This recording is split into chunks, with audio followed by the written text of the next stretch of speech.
Nipo kwenye pikipiki na dereva wangu wa mkoa huyo hapa. Amanda. Dereva Msela huyo hapo. Umeona?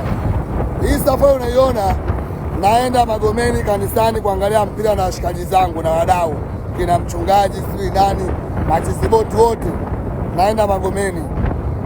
Kwa hiyo Magomeni tunaenda kuangalia mechi yetu sisi na Mlandege. Mwari kashatangulia tayari.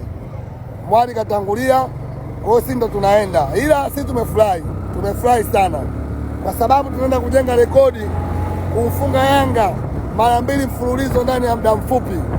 Yaani Yanga kama samaki vile tunakaanga hivi, akiiva tunamgeuza upande wa pili.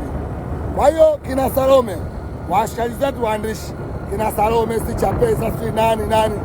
Location ni Magomeni. Tunaenda kuangalia mpira na wadau na machisiboti. Tunaenda kumshuhudia mnyama anafuzu finali. Yaani alichokifanya Yanga, ngoja niwape kodi. Alichokifanya Yanga kama vile mwanaume anamfukuzia mwanamke muda mrefu. Yaani mshikaji anamfukuzia mwanamke muda mrefu sana. Kamfukuzia muda mrefu hapo, mwanamke analingalinga sana. Alafu siku ya siku geto linagongwa mlango ngongo. Unafungua mwanamke huyo hapa kafika. Ndio Yanga alichokifanya. Yaani katusumbua sana, tunamlilia kaja mwenyewe. Kwa hiyo tukutane Magomeni. Wanangu tukutane.